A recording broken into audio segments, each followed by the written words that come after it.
तो स्वागत है एक बार फिर से आपके अपने एजुकेशन चैनल एजुट्यूडियो में दोस्तों।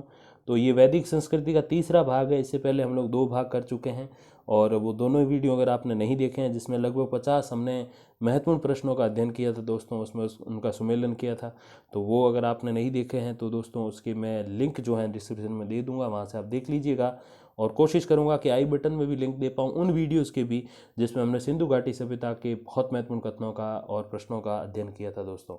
तो दोस्तों शुरू करते हैं पहले प्रश्न से। सत्यमेव जयते उक्ति सर्वप्रथम कहाँ व्यक्त की गई थी?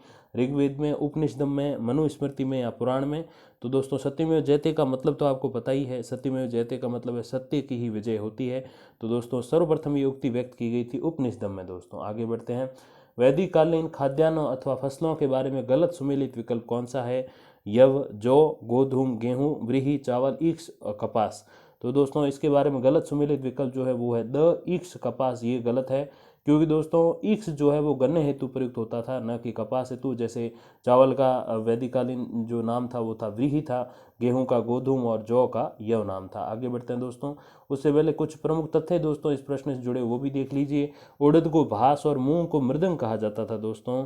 गेहूं और जौ का जो उल्लेख है दोस्तों सर्वप्रथम मुख्यतः जो है ऋग्वेद में मिला करता था दोस्तों। आगे बढ़ते हैं। ऋग्वेद के कौन से मंडल में कृषि विषयक तथ्य मिलते हैं? पहले और चौथे मंडल में, पहले और 10वें मंडल में, केवल 10वें मंडल में, या फिर पहले, चौथे और 10वें मंडल में? तो ऋग्वेद का वो कौन सा मंडल दोस्तों? 10 मंडल है, आपको पता है। 10वें मंडल के पुरुष सूक्त में 4 वर्णों के बारे में जानकारी दी गई, वो मैंने आपको पहले क्वेश्चंस करा रखे हैं दोस्तों। तो ये चौथा जो विकल्प है दोस्तों, प्रथम, चतुर्थ और दसम मंडल में जो है कृषि विषयक जानकारियां मिलती हैं दोस्तों। आगे बढ़ते हैं।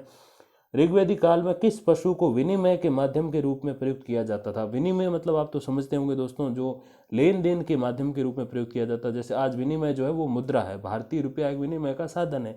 ठीक वैसे उस समय एक पशु को विनिमय के साधन के रूप में, माध्यम के रूप में प्रयुक्त किया जाता था दोस्तों। वो पशु कौन सा था? देखिए जरा, भैंस, गाय, गधा या बैल? तो विनिमय के माध्यम के रूप में प्रयोग किया जाता था गाय को दोस्तों। कुछ स्थानों पर घोड़े और निष्क का प्रयोग भी वस्तु विनिमय के रूप में किया जाता था। अब घोड़ा पता ही आपको, निष्क स्वर्ण मुद्रा को जो है वो निष्क कहा जाता था, तो स्वर्ण मुद्राओं का भी प्रयोग किया जाता था। माफ कीजिएगा। आगे बढ़ते हैं दोस्तों। ऋग्वेद में उल्लेखित शब्द वायव्य प्रयुक्त हुआ है, तो वायव्य किसके लिए प्रयुक्त हुआ है दोस्तों? देखिए जरा, पशुओं हेतु, पक्षियों हेतु, जंगली जानवरों हेतु या फिर धान हेतु? तो वायव्य शब्द जो प्रयुक्त हुआ है दोस्तों वो पक्षियों हेतु प्रयुक्त हुआ है। आगे बढ़ते हैं दोस्तों। ऋग्वैदिक आर्यों को किन दो धातुओं की जानकारी थी? तो इसमें से दो धातुएं वो कौन सी है? तो वो विकल्प कौन सा दोस्तों? दो धातुओं वाला जिनकी जानकारी ऋग्वैदिक आर्यों को थी। सोना चांदी, सोना तांबा, चांदी तांबा या फिर ये सभी? तो वे दो धातु जिनकी जानकारी थी दोस्तों तो वो है सोना और तांबा। ऋग्वेद में चांदी का उल्लेख कहीं नहीं मिलता, अथर्ववेद में चांदी का विवरण मिलता है। तो सोना और तांबा ऐसी चीजें हैं दोस्तों, तो ऐसी धातु हैं जिनकी जानकारी ऋग्वैदिक आर्यों को थी दोस्तों। ऋग्वेद में चांदी का उल्लेख तो नहीं मिलता, लेकिन चांदी का उल्लेख जो है दोस्तों वो अथर्ववेद में मिलता है। आगे बढ़ते हैं दोस्तों। ऋग्वेद के कौन से मंडल में राष्ट्र शब्द का उल्लेख मिलता है? प्रथम, द्वितीय, नवम, दशम?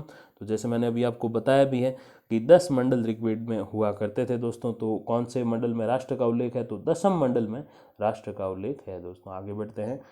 वैदिक कालीन गुप्तचरों हेतु प्रयुक्त शब्द कौन सा है? तो 4 शब्द है दोस्तों आपके सामने, स्फटा, पुरप, भागदूत और पालागल। तो कौन सा शब्द है जो वैदिक कालीन गुप्तचरों हेतु प्रयुक्त किया जाता था दोस्तों? तो वो शब्द जो है वो स्फटा शब्द है। दुर्गपति को पुरप, बंटवारा करने वाले को भागदूत और संदेश ले जाने वाले को पालागल कहा जाता। दो दोस्तों चारों शब्दों का मतलब आपको मैंने बता दिए। तो जो पुरप शब्द है उसका मतलब है दुर्गपति, जो दुर्ग का जो मेन हेड होता था उसको कहते थे पुरप। बंटवारा करने वाला जो व्यक्तित्व होता था वो भागदूत कहलाता था, और संदेश लाने ले जाने वाला जो व्यक्ति होता था, संदेशवाहक, उसको पालागल कहा जाता था। आगे बढ़ते हैं दोस्तों। वर्तमान राज्यसभा और लोकसभा के समरूप वैदिक कालीन सभाएं क्रमशः कौन सी थी? सभा और समिति, समिति और सभा, समिति और विदत या फिर विदत और नरिष्ठा? तो दोस्तों वर्तमान राज्यसभा और लोकसभा जानते हैं आप, राज्यसभा जो है वो राज्य की विधानसभा में जो एमएलएज होते हैं, विधायक होते हैं, उनके वोटों से बनती है। लोकसभा डायरेक्ट जनता वोट करती है। तो दोस्तों राज्यसभा एक तरीके से बुद्धिजीवियों की संस्था कही जाती है और लोकसभा आम जनों की संस्था कही जाती है दोस्तों। तो समझ जाइए आपकी किस जो है क्रम का कौन सा तात्पर्य है। तो सभा और समिति, तो राज्यसभा जैसे थी वैसे सभा होती थी, और समिति जो थी वो लोकसभा की तरह थी। मतलब ये है कि सभा वरिष्ठ और बुजुर्ग जनों की सभा थी, और समिति जो थी वो आम जनों की जो है पार्टी थी, आम जनों की आप कह सकते हैं एक संस्था थी दोस्तों। वैदिक कालीन दो प्रमुख राजनीतिक संस्थाएं थी, जो सभा बुद्धिजीवियों की जैसे मैंने बताया और समिति आमजन की। ऋग्वैदिक कालीन सबसे प्राचीन संस्था जो थी वो विदत कहलाती थी, जो सामाजिक, धार्मिक और सैन्य उद्देश्यों के लिए विचार विमर्श करती थी। और दोस्तों नरिष्ठा क्या है? अथर्ववेद में सभा को ही नरिष्ठा कहा गया है, और सभा व समिति को प्रजापिता की दो पुत्रियां भी कहा गया। दोस्तों कई बार क्वेश्चन आता है, ध्यान दीजिए कि सभा और समिति की को जो है प्रजापिता की दो पुत्रियां किस में कहा गया, किस वेद में कहा गया है? तो अथर्ववेद में कहा गया है दोस्तों। अथर्ववेद में सभा को जो है नरिष्ठा की संज्ञा दी गई है। आरंभ काल के दौरान सभा में स्त्रियां भी भाग लेती थी, लेकिन जैसे जैसे उत्तर वैदिक कालीन समय आता चला गया, वैसे वैसे स्त्रियों का भाग लेना बंद हो गया। सभा के सदस्य जो थे वो सुजान कहलाते थे। सुजान मतलब जो अच्छे जन थे, जो बुद्धिजीवी थे। और समिति का अध्यक्ष जो होता दोस्तों वो ईशान कहलाता था। अब समिति कौन से आपको पता है, लोकसभा की तरह होती थी, तो मतलब लोकसभा अध्यक्ष ओम बिरला जो थे वो ईशान कहलाते थे। ठीक है, तो ऐसे एक आपकी थोड़ी सी ट्रिक हो गई। आगे बढ़ते हैं। विवाह सूक्त ऋग्वेद के कौन से मंडल में है? प्रथम, षष्ठ, सप्तम, दशम। तो दोस्तों दशम मंडल में विवाह सूक्त है। राष्ट्र का उल्लेख भी दशम मंडल में है, और जो 4 वर्ण हैं दोस्तों वो भी दशम मंडल में, दशम मंडल के पुरुष सूक्त में दिए हुए हैं। तो विवाह सूक्त, पुरुष सूक्त और राष्ट्र का उल्लेख, तीनों ही चीजें कहाँ है? ऋग्वेद के 10वें मंडल में है। याद रखिएगा। विवाह प्रथा का प्रारंभ करने का श्रेय जो है वो दीर्घतमा ऋषि को है, जिसमें श्वेत केतु और दालिक ने सुधार किया था दोस्तों। आगे बढ़ते हैं। स्वयंवर प्रथा का उल्लेख किस वेद में है? ऋग्वेद, यजुर्वेद, अथर्ववेद, सामवेद। तो स्वयंवर तो आपको पता ही है कि पहले के जो राजा महाराजे होते थे, जैसे भगवान राम ने माता सीता से विवाह कैसे किया था? स्वयंवर में ही किया था।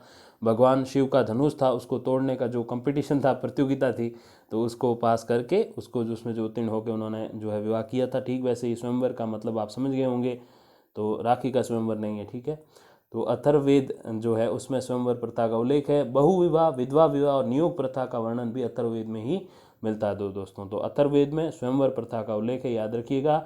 स्वयंवर प्रथा के साथ ही बहुविवाह यानी एक से ज़्यादा शादियां करना, विधवा विवाह यानी कि जिस स्त्री का जो है पति मर चुका हो उसके साथ विवाह करना, और नियोग प्रथा मतलब जो है किसी स्त्री का अगर पति मर गया हो तो वो अपने जो है किसी निकट संबंधी या उसके जो रिश्तेदार है उसके साथ वो अपने संबंध स्थापित करके पुत्र प्राप्ति कर सकती है, तो उसको नियोग प्रथा बोलते हैं। थोड़ा सा जुकाम मुझे हो चुका है दोस्तों, तो ऐसे करके तीनों मतलब मैंने आपको समझा दीजिए। और वैदिक काल में दोस्तों विवाह की जो औसत उम्र थी वो 16 से 17 साल थी। आज के समय में 21 साल के जैसे सिस्टम नहीं था। तो ये सारी बातें जो है बहु विवाह, विधवा विवाह, नियोग प्रथा और स्वयंवर प्रथा, ये सारी बातें कहाँ लिखी? वो अथर्ववेद में लिखी हुई है दोस्तों। आगे बढ़ते हैं। वो स्त्री जो आजीवन अविवाहित रहती थी वो कौन होती थी? ब्रह्मवादिनी, अमाजु, पुनर्भू या फिर इनमें से कोई नहीं। तो आजीवन अविवाहित रहने वाली जो स्त्री होती थी दोस्तों वो अमाजु कहलाती थी। विदुषी महिलाएं ब्रह्मवादिनी और विधवा का पुनर्विवाह हो जाने पर वह पुनर्भू कहलाती थी। तो आजीवन कुंवारी रहने वाली कौन कहलाती, क्या कहलाती थी? अमाजु कहलाती थी। आगे बढ़ते हैं दोस्तों। ऋग्वेद के कौन से मंडल में 10 राज युद्ध का वर्णन किया गया है? पहले, 7वें, 8वें और 10वें। तो 10 राज मंडल माफ कीजिए 10 राज युद्ध का जो वर्णन है वो 7वें मंडल में किया गया है। भरतवंशी नरेश सुदास और 10 कबीले राजाओं के मध्य परुणी नदी, जिसको वर्तमान रावी नदी बोलते हैं, उस नदी के तट पर हुई युद्ध में विजय जो हुई थी वो राजा सुदास की हुई थी। इस युद्ध में गुरु वशिष्ठ ने राजा सुदास का और गुरु विश्वामित्र ने 10 राजाओं का जो संघ था उसका साथ दिया था। आगे बढ़ते हैं दोस्तों। महर्षि विश्वामित्र द्वारा रचित ऋग्वेद का वो मंडल जिसमें गायत्री मंत्र है वो कौन सा है? द्वितीय मंडल, तृतीय मंडल, पंचम या फिर नव मंडल? तो महर्षि विश्वामित्र द्वारा रचित ऋग्वेद का वो मंडल जिसमें गायत्री मंडल है वो है दोस्तों तीसरा मंडल। ये मंडल जो है वो सूर्य देवता और सावित्री को समर्पित है। आगे बढ़ते हैं दोस्तों।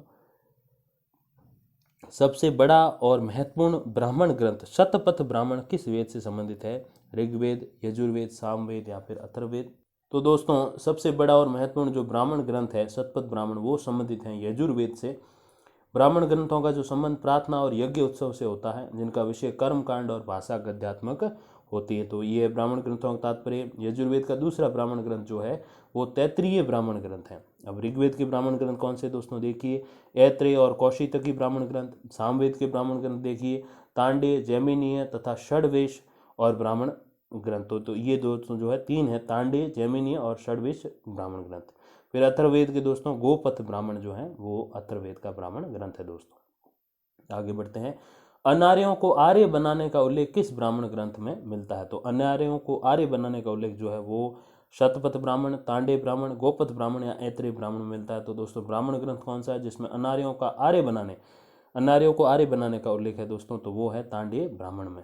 आगे बढ़ते हैं दोस्तों, अग्निष्टोम और अश्वमेघ जैसे यज्ञों का उल्लेख किस ब्राह्मण ग्रंथ में मिलता है? कौशितकी, शतपथ, गोपथ या षड्वेश। तो अग्निष्टोम और अश्वमेघ जैसे यज्ञ है दोस्तों, तो वो मिलते हैं गोपथ में, और गोपथ ब्राह्मण जो है वो यजुर्वेद का एक भाग है दोस्तों। आगे बढ़ते हैं, वैदिक साहित्य का वो अंग जिसका पाठन जंगलों में होता है और उसका मुख्य विषय आध्यात्मिक और दार्शनिक चिंतन है।